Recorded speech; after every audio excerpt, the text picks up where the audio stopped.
Hi students, our this lecture is about the Platonic philosophy. We will discuss in it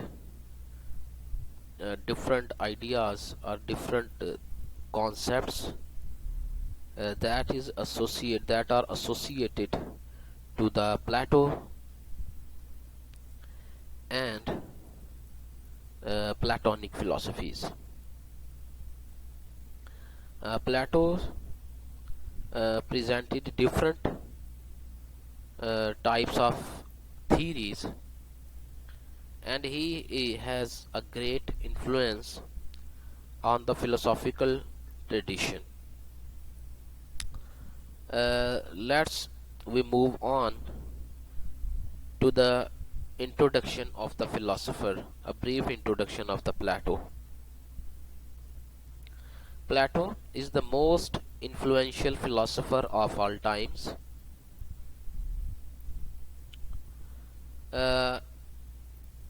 तमाम अदवार में प्लेटो जो है influential figure रहा है जितने भी एजिस गुजरी हैं फिलोसॉफिकल ट्रेडिशन में. प्लेटोनिक का जो मीनिंग है a type of love platonic का जो मीनिंग है ना वो a type of love. Plato introduced Socrates. अच्छा, सुकरात चूंकि इसका टीचर है तो he was the student of Socrates. He introduced the Socrates through his dialogues. The Republic जो नामी बुक है वो प्लेटो ने जो राइट अप की है, वो जो उसका पीस ऑफ राइटिंग है, that piece of writing is introduced the Socrates, ठीक है, which was written in the form of dialogues. तो जैसे हमने डायलैक्टिकल मेथड पढ़ा था ना सोक्रेटिक फिलोसफीज में, तो डायलैक्टिकल मेथड बिल्कुल अपने टीचर का जो मेथड है वो इसने वहां पे यूज करके दिखाया है. वहां पे डायलॉग्स हैं दो फिगर्स के दरमियान, ठीक है. When we study the Republic we find that there are two characters, there are two person, between them the dialogue is going on, ठीक है. Number one is Socrates and second one is Glucon. Glucon जो है वो भी वो जो है वो सेकंड पार्टिसिपेंट है, और सोक्रात और ग्लूकॉन के दरमियान जो है वो डायलॉग्स हैं उस बुक के अंदर, और वो राइट अप की थी इसने प्लेटो ने, और उसके जरिए उसके थ्रू इंट्रोड्यूस करवाया था इसने अपने टीचर सुकरात को. The original name of the Plato is Aristocles, ठीक है. Don't confuse this word with Aristotle, ठीक है ना. इसको एरिस्टोटल के साथ प्लीज कंफ्यूज ना कीजिएगा. इट इज द एरिस्टोटल्स, ये ओरिजिनल नेम है प्लेटो का, ठीक है. तो प्लेटो उसका जो है वो क्या उसे कहते हैं कि वो नॉलेज नेम है उसका, उसको लोग प्लेटो कहते थे. The place of birth of Plato is Athens. era is 427 to 347 BC. Okay. His famous books are The Republic, जिसका मैंने ऊपर जिक्र किया है, which is in the form of dialogue, The Symposium, Apology and Phaedo, ठीक है. These are most important books that are written by the Plato. The move on to the ideas or the key ideas of Plato, or the philosophies of the Plato. Number one is the theory of ideas or forms. Okay? जो first उसका जो philosophy है प्लेटो की, और बड़ी influenced philosophy है ये, उसका बड़ा एक फेमस ये कॉन्सेप्ट है थ्योरी ऑफ आइडियाज और फॉर्म्स।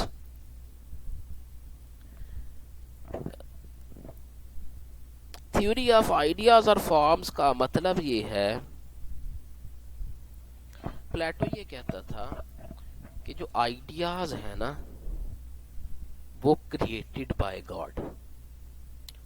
ठीक है, ये इसको समझ लीजिएगा जरा कि आइडियाज जो हैं वो क्रिएटेड बाय गॉड है, यानी कि क्रिएशन का ये बिलीवर था, क्रिएशन को मानता था कि जो आइडियाज हैं वो कहां से आते हैं, खुदा की तरफ से आते हैं। ठीक है, दूसरी बात जो इसने की थी, और वो ये कहता था, दूसरा जो इसकी प्रॉपर्टी थी आइडियाज की, that ideas are not material. ठीक है, आइडियाज जो हैं वो ऑब्जेक्ट्स नहीं है, कोई भी वो इनमेटीरियल नहीं है, वो मटेरियल फॉर्म में नहीं है। कहता है so that these ideas are difficult to understand। ये आइडियाज और ये जो फॉर्म्स हैं ये डिफिकल्ट टू अंडरस्टैंड है, because nature of these ideas, क्योंकि जो इनकी नेचर है, कुड ओनली बी इमेजिन्ड, उसको सिर्फ इमेजिन किया जा सकता है, rather than being experienced bye senses. कहता है ये आइडियाज और जो फॉर्म्स है ना, इनको हम इसीलिए, सिर्फ इनकी नेचर ही ऐसी है कि इनको हम इमेजिन तो कर सकते हैं, इनको हम अपनी सेंसेस के थ्रू अंडरस्टैंड नहीं कर सकते। क्यों? क्योंकि आइडियाज जो हैं वो प्योर हैं, वो इंटेंजिबल हैं, और जो सेंसेस हैं, सेंसेस जो हैं वो किसी भी चीज की या किसी भी ऑब्जेक्ट को रिड्यूस कर देती है उसकी वैल्यू को, क्योंकि जो चीज समझ में आ जाए वो बड़ी नहीं होती, जो चीज आपकी अंडरस्टैंडिंग से बियॉन्ड हो। ठीक है, मिसाल के तौर पर एक जन्नत है, यार ये जुमला बोलना अच्छा तो नहीं है, लेकिन समझाने की खातिर मैं बोल रहा हूँ। कुरान पाक की एक आयत है कि जन्नत ऐसी जगह है जिसके बारे में ना तुमने कभी सुना हो और ना तुमने कभी सोचा हो और तुम्हें उसका ख्याल भी नहीं गुजरा, ऐसी प्लेस। अब ये देखे ना, ये जो बात है कि तुम्हें ख्याल भी ना गुजरा हो, तुमने कभी सोचा भी ना हो, तुम उसके बारे में इमेजिन भी ना कर सके, तो ये भी तो एक इमेजेस ही क्रिएट कर रही है ना। तो सेंसेस के अंदर तो वो आएगी, तो वो तो अंडरस्टैंडिंग में आ गई, वो अंडरस्टैंडिंग, क्योंकि सेंसेस के अगर अंदर आने का मतलब ये है कि हमारी सेंसेस ने उसको कैप्चर कर लिया।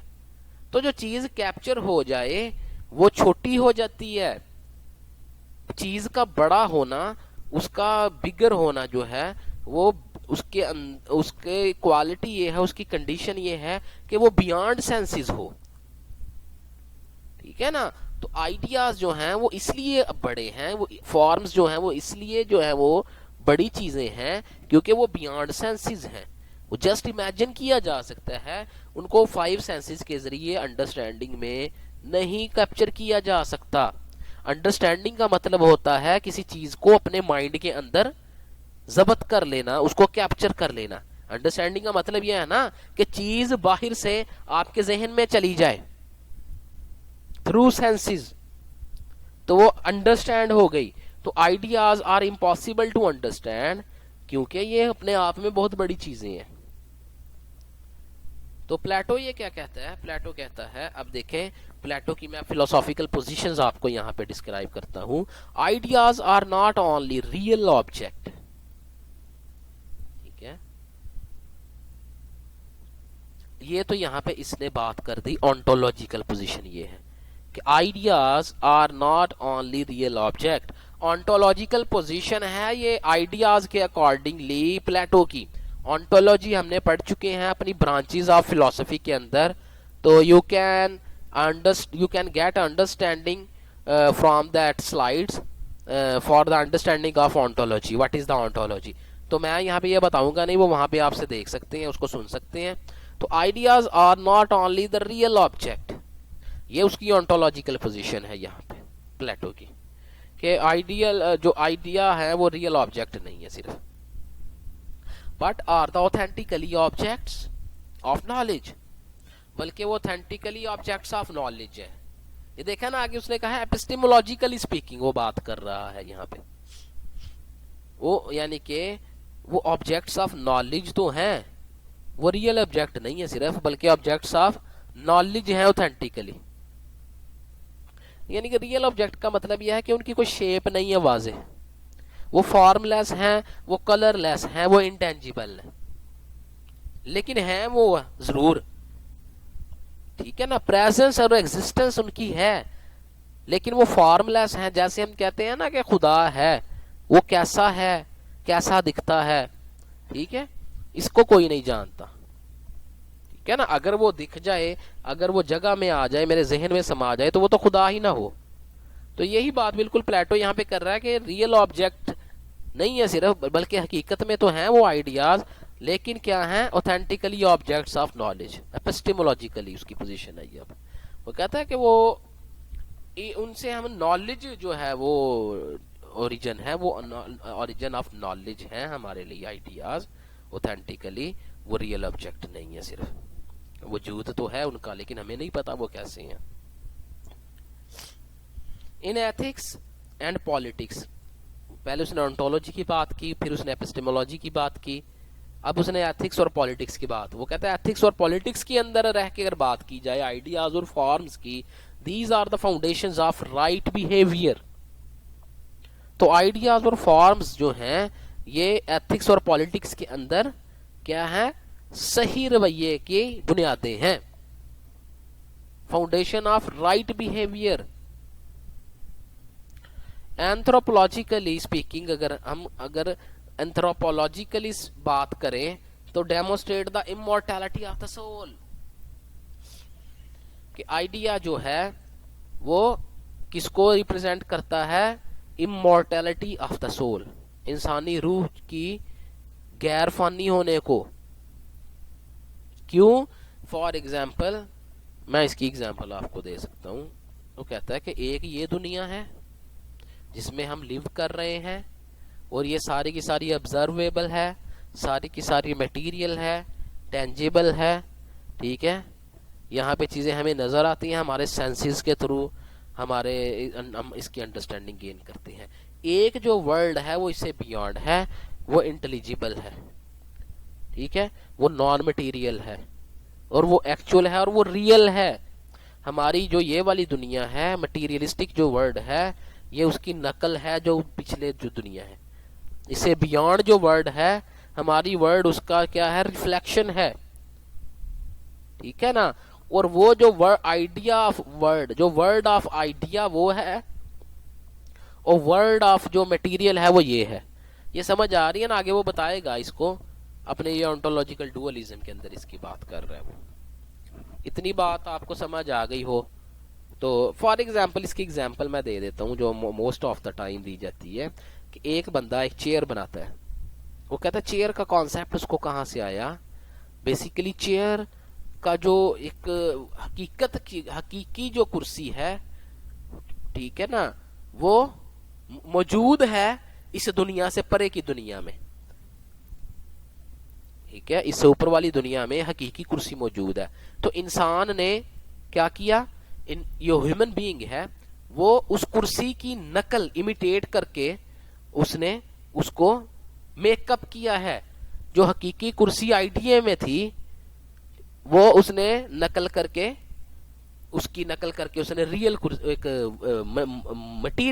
मटीरियलिस्टिक जो चेयर है उसको उसने मेकअप किया। तो गोया के ये रिफ्लेक्शन ऑफ आइडिया थी। तो कुर्सी गोया के हकीकी तौर पर अपना वजूद रखती है आइडियल वर्ल्ड के अंदर, ठीक है ना, वो बात कर रहा है प्लेटो इसी तरह, ठीक है।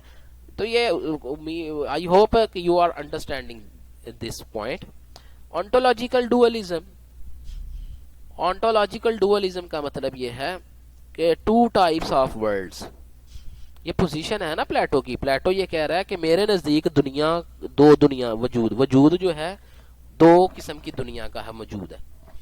ठीक है, first world is the sensible, sensible world. पहली दुनिया कौन सी है, जिसको जो सेंसिबल है। वहां पे क्या हो रहा है, ये world of generation and destruction, वहां पे चीजें जनरेट हो रही हैं जो जिसमें हम रह रहे हैं। This world is the sensible world, material world is the sensible world. अगर हम मजहबी मानों में बात करें तो फानी जो दुनिया है, ठीक है, जो मिट जाने वाली दुनिया है, ये दुनिया क्या है, सेंसिबल वर्ल्ड है। यहाँ पे चीजें पैदा भी हो रही हैं, यहाँ पे चीजें तबाह भी हो रही है। जनरेशन एंड डिस्ट्रक्शन की दुनिया ये, मटेरियल की दुनिया ये टेम्पोरल की, टाइम यहाँ पे गुजरता है, ये स्पेशियल थिंग्स हैं, यहाँ पे स्पेस भी है, टाइम भी है, यानी कि एक जो चीज है वो जगह भी बिखेरती है। ठीक है, यहाँ पे जो अशिया हैं वो जगह को भी कवर करती हैं और उनके ऊपर टाइम के भी असरात मुरतब होते हैं, वक्त भी यहाँ पे गुजरता है। तो this world is the sensible world. और second world is the intelligible world. Intelligible world कौन सी है, वो इंटेलिजिबल वर्ल्ड जो यूनिवर्सल है, वो इटर्नल है, वो इनविजिबल रियलिटीज हैं, not only the concepts but objects out of our consciousness. वो कहता है वो सिर्फ कॉन्सेप्ट्स नहीं है, ये इंटेलिजिबल वर्ल्ड जो है वो कॉन्सेप्ट्स नहीं है, वो इनविजिबल भी है, वो सिर्फ कॉन्सेप्ट्स नहीं है, बल्कि वो क्या है, वो ऐसे ऑब्जेक्ट्स हैं जो हमारे कॉन्शियंसेस से बाहर हैं, हमारे शऊर से बाहर की, शऊर में नहीं वो समा सकते, हमारे शऊर की बाहर की दुनिया है वो है तो सही चीजें, लेकिन वो शऊर में नहीं आ सकती, क्योंकि उनका बड़ापन जो है ना, उनकी प्योरिटी इतनी ज्यादा है कि वहां वो सिर्फ जो है ना, वो सोल के अंदर ही जो है ना, सिर्फ सोल ही उनको जो है वो क्या कर सकती है, समा सकती है अपने अंदर। तो जो बॉडी इसके अंदर जो हमारी जो बॉडी है या हमारे जो सेंसेस हैं, हमारी जो फिजिकल बॉडी है, उसके हमारा जो फिजिकल माइंड है उसके अंदर वो चीजें नहीं समा सकती। उन चीजों को कैप्चर करने के लिए हमारी अंदर जो सोल है उसका निकलना यहाँ से जरूरी है, उस वर्ल्ड के अंदर जाना जरूरी है। उस वर्ल्ड में मेरी फिजिकल बॉडी नहीं जा सकती, उस वर्ल्ड में मेरी सोल ट्रेवल कर सकती है। क्लियर है? तो these are the two concepts of the worlds that is called ontological dualism. ठीक है ना, वजूद यानी कि दो हैं दुनियाओं के, वजूदी है ना, ऑन्टोलॉजी मीन वजूदी। Second idea of the Plato is the theory of tripartite soul। ये बड़ा इंपॉर्टेंट कॉन्सेप्ट है इसका, जो मोस्टली डिफरेंट उसके आइडियाज के अंदर जो है ना वो रिफ्लेक्ट करता है। Plato claims that human soul is divided into three parts। Soul division जो है according to the Plato into three parts. Number one is reason, second one is spirit, third one is appetite. वो कहता है रूह के जो है ना वो तीन हिस्से होते हैं, एक हिस्सा उसका रीजन का है, दूसरा स्पिरिट का है और तीसरा एपिटाइट का। तो जो रीजन है, human soul must have at least two parts. कहता है ह्यूमन सोल्स कम अज कम भी इन तीनों में से दो पार्ट्स जरूर वो मतलब है कि रखती है, in order to explain why we have so many psychological conflicts. इंसान जो है उसके साइकोलॉजिकल कॉन्फ्लिक्ट्स हैं, इंसानी जो जहन है, इंसानी जो ख्यालात हैं, उसके जो नजरियात हैं, उनके अंदर कॉन्फ्लिक्ट क्यों है। एक इंसान जहनी तौर पर ये दो चीजों में क्या शिकार क्यों हो जाता है कि ये मैं करूं ये ना करूं, या ये करूं या ये करूं, ये गलत है ये ठीक है। वो कहता है उसकी वजह यही है कि इन दो ये सोल डिवीजन जो है ना, तीन पार्ट्स के अंदर दो पार्ट्स इसके अंदर कम अज कम इन्वॉल्व हो रहे होते हैं। ठीक है, कोई से दो पार्ट्स इन तीनों में से। इसीलिए ये कॉन्फ्लिक्ट जो है ना हमारे अंदर मौजूद होता है। ठीक है, तो आपको ये पता चल गया कि ह्यूमन बीइंग के अंदर कॉन्फ्लिक्ट क्यों है साइकोलॉजिकली। उसकी वजह ये 3 पार्ट्स में से किसी 2 पार्ट्स के अंदर जो है वो क्या चल रहा होता है, कॉन्फ्लिक्ट चल रहा होता है। हाँ जी, reason, what is the reason in the eyes of Plato? Reason is our thinking ability to जज। तो रीजन क्या है? हमारी थिंकिंग एबिलिटी है किसी भी चीज को जज करने की। स्पिरिट क्या है? Emotional ability to feel. This is the emotional ability to feel, किसी भी चीज को फील करने की हमारी सलाहियत, हमारी जो जज्बाती जो सलाहियत है किसी भी चीज को, शय को फील करने की। Appetite our desires are desires of anything. जितनी भी हमारी ख्वाहिशें हैं वो सारी की सारी एपिटाइट के अंदर फॉल करती हैं। To make good ethical choices based on need to balance these. कहता है we need to balance these for making good ethical choices. अगर हमने अच्छी अखलाकियात को अपने अंदर पैदा करना चाहते हैं, अगर हम चाहते हैं कि अखलाकियात या मैं एथिकली जो है वो स्टेबल और बैलेंस्ड हो जाऊं, तो मुझे किस चीज की जरूरत होगी सबसे ज्यादा? ये मेरी जो डिवीजन है ना सोल की, इन तीनों के अंदर क्या हो? हार्मनी हो। इन तीनों के अंदर बैलेंस होगा तो मेरी एथिक्स जो है ना या मेरी मोरालिटीज जो है उनके अंदर भी बैलेंस होगा। अगर तीनों में से कोई एक जो है ना वो चीज डिस्टर्ब हो जाती है सोल की, तो मेरा पूरे का पूरा एथिकल जो प्रेजेंटेशन है या मेरा पूरे का पूरा जो मॉरल पोजीशन है वो भी डिसरप्ट हो जाएगी, वो भी डाइवर्स हो जाएगी। ठीक है ना, यानी कि वो डिस्ट्रक्ट हो जाएगी, कोलैप्स कर जाएगी। तो बैलेंस बिहेवियर के लिए या बैलेंस जो है वो लाइफ के लिए या बैलेंस एथिक्स के लिए इन तीनों डिवीजन का या इन तीनों क्वालिटीज के अंदर, रूह के तीनों पार्ट्स के अंदर बैलेंस करना जरूरी है। The third one is the political और social philosophy of Plato. What is the political and social philosophy of Plato? Plato built his state on the analogy of an individual organism। अच्छा, प्लेटो ने अपनी जो state का जो concept, political ideas है ना या सोशल आइडिया, प्लेटो ये कहता है कि जो रियासत है, जो रियासत जो उसने बनाई है वो किसकी तरकीब पर है? किसकी तरतीब पर है? इंडिविजुअल ऑर्गेनिज्म की। इंडिविजुअल, वो कहता है जैसा एक इंसान है ना, इंसान क्वालिटीज को कैरी करता है। इंसान भूखा भी होता है, इंसान अच्छा भी होता है, ठीक है, इंसान अक्लमंद भी होता है, इंसान बेवकूफ भी होता है। ठीक है जी, इसी तरह ही एक जो स्टेट है वो अच्छी भी होती है, वो भूखी भी होती है, वो मकरूज भी होती है, वो क्या है, वो डिफरेंट क्वालिटीज को कैरी करती है, वो लायक भी हो सकती है।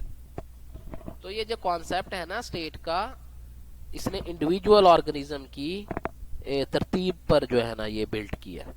कहता state is the reflection of individual features on social और बिगर। तो स्टेट का जो है ना, इस स्टेट के लेवल पर जो इंडिविजुअल क्वालिटीज हैं वो उसको बड़े लेवल पर अगर रिफ्लेक्ट करवा दिया जाए तो वो सोसाइटी और स्टेट बन जाती है। मतलब एक इंडिविजुअल की क्वालिटीज को हम बड़ी सतह पर जाकर देखेंगे या इज्तमाही सतह पर अगर हम उसका तज्जिया करेंगे तो वो क्या बन जाएगी? वो सोशल और बिगर लेवल के ऊपर जाके रिफ्लेक्ट हो जाएगी। ठीक है ना जी। जी, features of the ideal state according to the Plato. Plato ने जो स्टेट का कॉन्सेप्ट डिलीवर किया है उसके उसने कुछ आइडियल फीचर्स जो है ना वो बताए हैं अपनी स्टेट के। मेरी स्टेट जो बनेगी, the state which I am recommending has to carry some features। तो वो कह रहा है कि उसको जो है ना जो फीचर्स मैं बताने लगा हूँ वो वाले फीचर्स उसको अपने अंदर कैरी करने पड़ेंगे। जो स्टेट मैं रिकमेंड कर रहा हूँ, जो कॉन्सेप्ट ऑफ स्टेट है मेरा, वो ये है कि उसके खास फीचर्स हो गए, वो फीचर्स उसको कैरी करना पड़ेंगे। वो फीचर्स हम देख लेते हैं वो क्या क्या हैं। What are they? Number 1 is philosopher, kings और रूलर्स। ठीक है, वो कहता है कि उसके अंदर जो फिलोसोफर होंगे वो किंग्स होंगे, वो रूलर्स होंगे। क्यों? क्यों? Because they have the highest ideas, or they have the ability to deal the any problem at the high level of thinking। Philosopher जो हैं वो अच्छे रूलर्स होंगे प्लेटो के नज़दीक, क्योंकि वो प्रॉब्लम्स को हाई लेवल पे जाके उसको टैकल कर सकते हैं, उसको अंडरस्टैंड कर सकते हैं, उसका सोल्यूशन जो है ना वो प्रोवाइड कर सकते हैं। तो philosophers also control the educational system. तो सिस्टम ऑफ जो एजुकेशन है किसी भी स्टेट का, वो कंट्रोल होगा किसके ज़रिए? फिलोसोफर्स के ज़रिए। ठीक है, आर्टिस्ट के चूँकि अगेंस्ट है वो अभी आ रहा है, इसका पॉइंट मैं वो आपको बता दूंगा। वो फिलोसोफर को ही रिकमेंड करता है कि वो एजुकेशनल सिस्टम चलाएंगे, आर्टिस्ट नहीं चलाएंगे, लिटरेरी पर्सन नहीं चलाएंगे। ठीक है ना। तो justice in the ideal state, तो भाई जो भी स्टेट होगी, आइडियल स्टेट जो होगी, उसके अंदर इंसाफ यकीनी होगा। ठीक है, उसके अंदर इंसाफ जो है वो तफरीक की बुनियादों पर नहीं मिलेगा। इक्वली मौजूदा दुनिया में तो ये नारा बन गया ना। तो प्लेटो ने अपने उस वक़्त जो है इसका पूरे का पूरा सिस्टम उसने वज़ा किया था कि how a state can deal the justice into itself, कि एक जो स्टेट है वो अपने अंदर अदल को जो है, निज़ाम अदल जो है, उसका जो तस्वर अदल है उसको कैसे फ्लरिश कर सकती है अपनी पब्लिक के अंदर, इसका पूरे का पूरा उसने मैकेनिज्म उस वक़्त दिया था। तो ही क्लेम्स या ही stresses upon the equality between man and women. ये देखें, प्लेटो के नज़दीक जो है औरत और मर्द जो है उनके अंदर इक्वालिटी होगी। ठीक है ना जी। अब यहाँ पे ये नहीं कह देना कि प्लेटो भी जो है ना फेमिनिस्ट था। तो शुरू से ये जो बातें चलती रही हैं इनका ताल्लुक इससे नहीं है। ठीक है ना। जो आज का जो फेमिनिज्म है वो तो एक नेगेटिव सेंस इख्तियार कर गया ना दुनिया में, वो एक पोल की हैसियत इख्तियार कर गया। जबकि प्लेटो ने भी ये बात की है उस वक्त, आज से को 2-3 हज़ार साल पहले की बात कर रहा है वो। ठीक है जी, कि equality between man and women, जो स्टेट होगी, जो प्लेटो की स्टेट होगी का आइडियल स्टेट, उसमें क्या होगा? औरत और मर्द बराबर होंगे हर हवाले से। ये आप आ रहा है कि censorship of art and literature. तो इसीलिए इसने कहा जी जितनी भी आर्ट और लिटरेचर की एक्टिविटीज़ हैं उनको सेंसरशिप किया जाएगा, उनको सेंसर कर दिया जाएगा। उसकी वजह यह है कि आर्टिस्ट जो है ना, पोइट जो हैं या लिटरेरी पर्सन जो हैं, वो लोगों को बहकाते हैं, वो लोगों की रूहों को गंदा करते हैं। ठीक है, वो लोगों की जो है ना वो अपना क्या उसे कहते हैं, जहनों को इमोरल बनाते हैं, उनके बिहेवियर को अनएथिकल वे में लेके जाते हैं।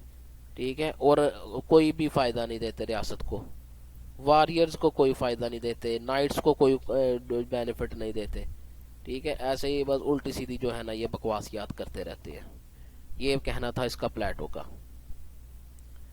तो सिस्टम ऑफ कम्युनिज्म, कम्युनिज्म का सिस्टम होगा जी। सिस्टम ऑफ कम्युनिज्म का मतलब ये हुआ कि भाई जो रूलर है ना, फिलोसफर्स होंगे ना, वो शादी नहीं करेंगे। और उनके, क्योंकि इंसान जो जायदादें बनाता है वो शादी की खातिर बनाता है ना अपने बीवी बच्चों के लिए। तो जब शादी नहीं होगी तो बीवी बच्चे कैसे होंगे? और जब बीवी बच्चे नहीं होंगे तो वो करप्शन नहीं करेगा। ठीक है, नंबर 1 तो ये है। दूसरी बात ये है कम्युनिज्म के, सिस्टम ऑफ कम्युनिज्म का मतलब है सारे के सारे लोग जो हैं वहाँ पे इक्वल होंगे। ठीक है, कोई भी बंदा दौलत में या शोहरत में या जो है ना वो ताकत में किसी दूसरे से बढ़ के नहीं होगा, सारे के सारे बराबर की सतह पर रहेंगे। ये है system of communism. No unqualified absolutism, कोई भी बंदा जो है ना वो एब्सोल्यूट क्वालिफाइड नहीं गर्दाना जाएगा उसके अंदर। ठीक है ना, जो कि इसका जो ताल्लुक है ये प्लेटो की थ्योरी ऑफ आइडिया और फॉर्म्स के साथ है।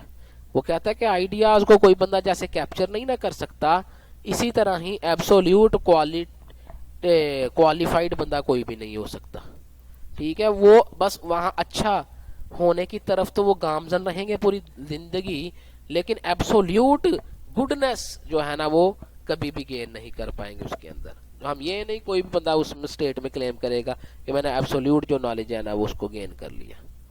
That is from my side. So please, in case of query, touch me on my WhatsApp. Thank you.